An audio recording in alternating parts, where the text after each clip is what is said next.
One will be the steps कि अगर आपको बीइंग अ मैनेजर्स कोई एम्प्लॉयज को मोटिवेट करना है तो वो मोटिवेट करने के लिए आप क्या करोगे, कैसे करोगे, कौन कौन से स्टेप्स आपको फॉलो करना है. So here we have a steps for motivations.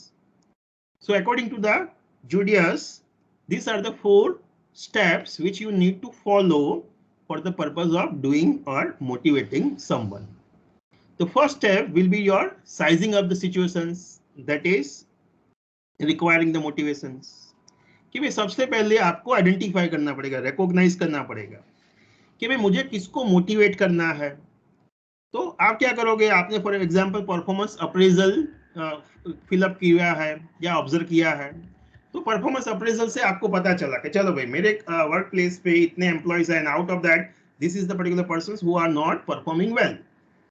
So at that time you need to take a decisions कि भाई ये बंदे का जो परफॉर्मेंस है वो अप टू द स्टैंडर्ड नहीं है, तो उसको हमें एनहेंस करना है, इंप्रूव करना है.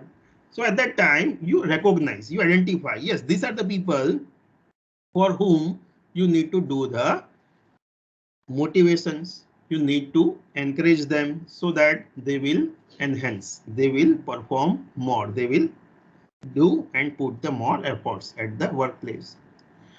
So then you need to understand of different needs कि भाई आपको क्या करना होगा. वो बंदे को आपने recognize किया कि yes this is the persons to whom I want to motivate. Then after you need to understand कि वो जो बंदा है, वो जो पर्सन्स है, उसकी कौन सी नीड्स जो है वो अनफुलफिल्ड है, वो बंदे को क्या चाहिए, सो दैट कि भाई वो चीज मैं उसको दिखा के या वो चीज को प्राप्त करने के लिए, अटेन करने के लिए वो क्या यूज कर सकता है, कौन सा रास्ता ले सकता है, कैसे आगे जा सकता है, तो उसके लिए मैं गाइड कर सकूं.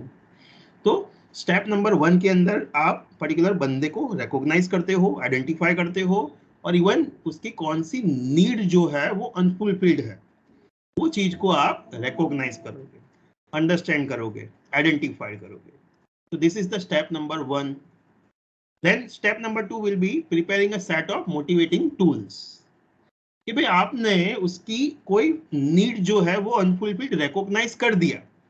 फिर अभी क्या करना है, now being a managers you are going to show the way कि भाई आप उसको क्या है रास्ता दिखाने वाले हो. आप उसको मोटिवेट करने के लिए क्या करोगे, कैसे करोगे, कौन सा टूल यूज करोगे, वो चीज अभी आपको रिकॉग्नाइज करनी है, आइडेंटिफाई करनी है कि भाई वो जो बंदा है तो उसको मैं पॉजिटिवली मोटिवेट करूंगा या नेगेटिवली मोटिवेट करूंगा, लाइक दैट कि भाई मैं कौन सा टूल यूज करूंगा, क्या चीज उसको दिखाऊंगा सो दैट कि भाई वो बंदा मोटिवेट होगा, वो अपनी काम के अंदर ज्यादा एफर्ट्स लगाएगा. सो इन दिस वे आप क्या कर रहे हो, यहाँ पे आइडेंटिफाई कर रहे हो कि भाई मेरे पास ये सारे टूल्स है, ये सारे टूल्स है, पॉजिटिव के अंदर ये सारे टूल्स, नेगेटिव के अंदर ये सारे टूल्स, बट आप सभी टूल्स अप्लाई नहीं करोगे. आपको क्या करना है, कोई टूल्स रिकॉग्नाइज करना है कि इवन सबसे पहले कि भाई मैं पॉजिटिव तरीके से जाऊंगा या नेगेटिव तरीके से जाऊंगा. कि फॉर एग्जांपल आपने नेगेटिव चूज किया तो आप क्या है वो पर्टिकुलर एम्प्लॉयज के साथ मीटिंग करके उसको बोलोगे कि भाई साहब आपका परफॉर्मेंस अच्छा नहीं है. If you do not improve and if you are not doing as per the standards, then definitely from next time onwards, your salary is going to be deducted.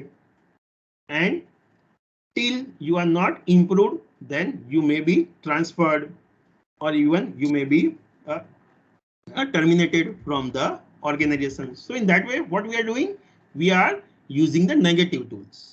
So step number 2 के अंदर आपको क्या करना है, being a manager, you are going to set or identify the tools through which you can guide them, motivate them, inspire them और उसकी जो efforts activities है उसको कौन सा रास्ता, कैसा रास्ता आप दिखाओगे. So you are preparing the motivation tools based on the relevant needs कि उसकी कौन सी needs unfulfilled है और वो needs को फुलफिल करने के लिए उसको क्या करना है, कैसे करना है, वो कैसे आगे बढ़ेगा.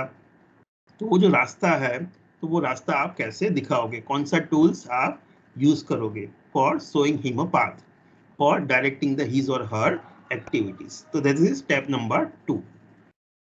Then your step number 3 will be the selecting and applying the appropriate motivators कि भाई आपने स्टेप नंबर 2 के अंदर वेरियस टूल्स को रिकॉग्नाइज किया होगा. फिर क्या करना है, आपने वो टूल्स को अप्लाई करना है कि भाई मैंने क्या है, टूल्स डिसाइड किया था कि यस चलो भाई मैं नेगेटिव तरीके से उसको मोटिवेट करना है, तो फिर मैं क्या है उसकी सैलरी कट कर दूंगा और बोलूंगा कि भाई तेरा काम अच्छा नहीं है, तू इम्प्रूव कर, अदरवाइज तेरी सैलरी और कटेगी, तेरे को ट्रांसफर कर दिया जाएगा, डिमोट कर दिया जाएगा, something like that. So out of all the total few tools should be selected and applied. So जितने भी नेगेटिव टूल्स है मेरे पास, I am going to choose any one of them and I am using it. तो step number 3 के अंदर मैंने tools को अप्लाई किया, यूज किया. स्टेप नंबर 2 के अंदर मैंने उसको टूल्स को आइडेंटिफाई किया है. तो टूल्स को आइडेंटिफाई किया, स्टेप नंबर 3 में उसको अप्लाई किया. And now then step number 4 will be the follow up, the result of the applications. कि भाई मैंने वो जो टूल अप्लाई किया उसके बाद आउटपुट क्या आया, what is the outcome, whether the his or her performance is enhanced or not, that thing I am going to check. So after just cutting the salary of that particular person, now I am going to see whether his or her performance is increased in the next month, yes or no. So in this way I am even going to check. Managers के रूप में मेरे को check भी करना है कि जो मैं तरीका यूज कर रहा हूं तो वो सही है या गलत है, वो आउटपुट दे रहा है या नहीं दे रहा है. So I am going to assessing the effectiveness of the particular tools. So whatever tools I am applied, is it effective? Is it create the output which I want? That I am going to check. So that is your part number, step number 4. So once again, I am going to see yes, whether the performance is improved or not. If improved, then I can say yes, the particular tool is good, and even I can use it in the next time. So in this way, these are the 4 steps which you need to follow for the purpose of motivating someone. Step number 1, you are going to identify the need which are unfulfilled. Step number 2, you are going to select the particular identifying the particular tool. Step number 3, you are going to apply the tool, and step number 4, you are going to see the result. So these are the 4 steps which we are going to follow.